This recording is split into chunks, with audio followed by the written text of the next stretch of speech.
Estar em constante harmonia interior e com os outros não é tarefa fácil. Acordar, dar atenção para os filhos e para a família, lidar com uma série de emoções positivas e negativas todos os dias, às vezes nos cansa. É necessário vivenciar todas essas mudanças com equilíbrio e encontrar os nossos próprios limites e os limites dos outros também. Mas e quando tudo isso foge do nosso controle? Para conversar sobre esse assunto, a gente fala com o Dr. Gustavo Fonseca Geneliu. Ele é psiquiatra e também é professor do curso de Medicina do UMEC. Tudo bem, doutor Gustavo? Tudo bem. Que legal que a gente pode falar sobre esse assunto, né? Saúde mental. As pessoas acabam deixando isso para depois, na correria do dia a dia. É um momento excelente, né? Esperamos aqui discutir sobre o assunto, tirar dúvidas, aproveitar ao máximo esse tema tão importante. Verdade. Doutor, quando alguma coisa vai mal com a nossa saúde mental, a gente consegue identificar mudanças no nosso corpo? E nem sempre a nossa saúde mental anda em harmonia com a nossa saúde física. O ideal é que nós tenhamos uma mente sã e um corpo são, uma mente sadia e um corpo sadio. Então acontece muitas das vezes que a saúde mental acaba sendo comprometida por uma doença também de uma ordem física e vice-versa. Às vezes aquelas pessoas começam a ter consequências na sua saúde mental e aí o corpo adoece como consequência. E, doutor Gustavo, a gente cuida tanto do corpo e esquece da mente, né, como a gente está falando, e com isso tudo vai deixando para depois, e acaba tendo também um tabu com essa questão de ir ao psiquiatra. Por que as pessoas ainda acham, que eu acho que é uma grande besteira, que ir ao psiquiatra é coisa de gente doida, ainda tem esse medo envolvido? Existe aí toda uma história ao longo da nossa evolução que trouxe, resquício histórico, né? Com certeza, que trouxe essa dificuldade da aceitação da doença mental como algo que precisa de ser tratado pelo psiquiatra. Então, e é tão urgente pra gente, né?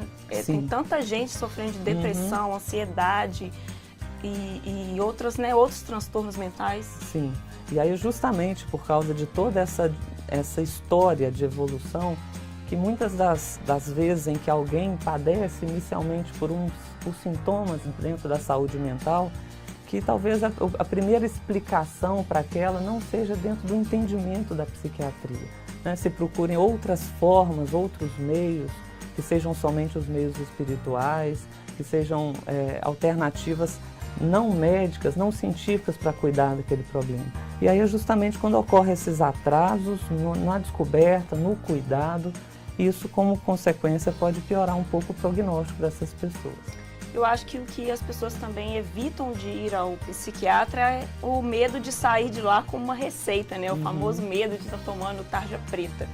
Todo mundo que vai no psiquiatra sai de lá com uma receita, doutor Gustavo? Claramente que não, né? O tratamento médico, na verdade, ele tem que ser dividido com o próprio paciente. Então essas decisões, elas raramente são tomadas unicamente pela decisão médica, isso é compartilhado. Então muitas das situações em que existe algum transtorno mental, mas que são transtornos mentais normalmente mais leves, que podem ser resolvidos por outros caminhos, essa decisão de utilizar ou não a medicação, ela é compartilhada com o próprio paciente também. Doutor Gustavo, e outro problema que a gente vê também, que talvez tenha criado esse tabu, é que as pessoas falam assim, eu tô tomando um remédio, você tá com um problema igual ao meu, vou te passar a receita aqui, toma esse remédio também que vai te ajudar. Ou vão lá na internet e colocam lá, eu tenho X problema, então vai lá e vê um comentário e eu vou tomar esse remédio aqui, não vou ao médico ou não vou ao psiquiatra nesse caso específico. Então, a automedicação é uma situação que realmente, além de atrasar o uso adequado e correto da medicação, também pode trazer efeitos colaterais gravíssimos para as pessoas que utilizam-se dessa forma, né? O mesmo medicamento, ele raramente vai servir para condições específicas. E muito mais uma medicação que talvez a pessoa nunca tenha utilizado ela antes. Isso aumenta muito o risco de efeitos colaterais. Então é comum, às vezes, as pessoas utilizarem da automedicação como uma forma de talvez trazer um alívio imediato para os seus problemas, mas fica claro que na maior parte das condições em que existe um comprometimento da saúde mental, esse tratamento ele tem que seguir ao longo de um tempo, né? E não somente às vezes utilizar medicamentos isoladamente para fazer um alívio momentâneo e não completo, e aí aumenta o risco dessa pessoa permanecer com sintomas crônicos ao longo da vida.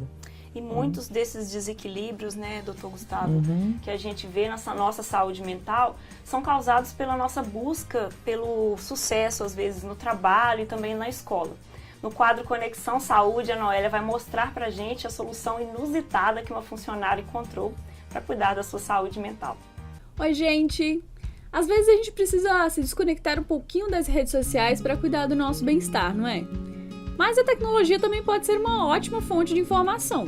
Como a Tassiane já adiantou, em 2017, uma história que viralizou na internet foi de uma funcionária que pediu 2 dias de afastamento da empresa para cuidar da saúde mental. Tirar folga do serviço para esse objetivo talvez pareça exagero ou bobagem. Mas, surpreendentemente, o diretor executivo elogiou a iniciativa dela e defendeu a importância de cuidarmos da nossa mente para um bom desempenho no trabalho. Legal, né? O que afeta o nosso emocional pode variar desde pequenos acontecimentos do dia a dia até mesmo transtornos psicológicos.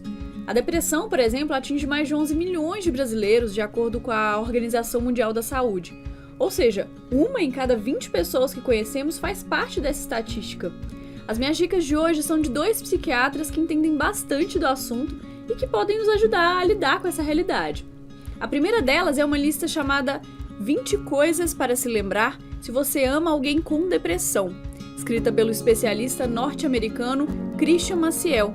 E a segunda dica é o vídeo Anatomia da Depressão, do psiquiatra e escritor Neil Burton.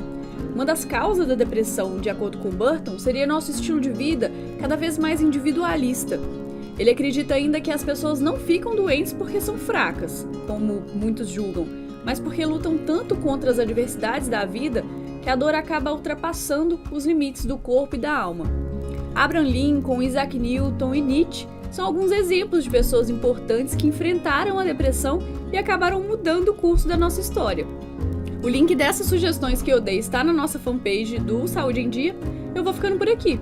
Sigam nossas redes sociais, confiram nossas dicas e lembrem-se de participar do programa enviando comentários e sugestões. Até logo! E como a Noélia disse, doutor Gustavo, no quadro, o uso da internet tem seus prós e seus contras, né?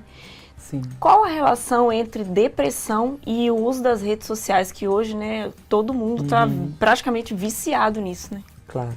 Nós temos que entender as redes sociais e todo esse mundo virtual como algo muito positivo para a evolução humana, né, para as nossas redes de relacionamentos, mas fica claro que isso tem um limite, né? Então, a partir do momento em que as pessoas começam a colocar todo mundo virtual, os amigos virtuais, as redes de relacionamentos via internet como prioridade, isso pode fazer com que ela se distancie de uma realidade, se distancie das pessoas, dos amigos, dos familiares e agravem sintomas, entre eles sintomas depressivos. Então, além disso acontecer como uma consequência, talvez, desse uso descontrolado, escravizado das redes sociais, isso também pode surgir como uma consequência do uso indiscriminado de redes sociais. E o que a gente pode fazer, doutor Gustavo, para prevenir esses desequilíbrios? Que, como eu acho que o grande mensagem que a gente quer passar hoje, que é normal ter um desequilíbrio na saúde mental, porque ninguém é um muro de concreto 24 horas por dia. Mas a gente pode prevenir isso também, né? Fazendo atividade física, fazendo alguma coisa que dá prazer, né? Passear com o cachorro, dar mais atenção para a família, para os amigos, que são coisas, né, que movimentam também a criatividade, né? Aquela coisa que dá o amor, né, o carinho pra gente. O que a gente faz para prevenir? É isso mesmo? É fazer aquilo que a gente gosta, aquilo que a gente ama, fugir um pouco, que seja para a rede social, para o meio do mato? Então, é um pouco de tudo isso, né? A gente precisa de saber que a gente vai lidar com problemas, né? Então, o primeiro passo é não querer fugir dos problemas, né? Esses problemas que afetam a nossa saúde mental de algum modo, eles precisam de ser encarados de frente pela gente.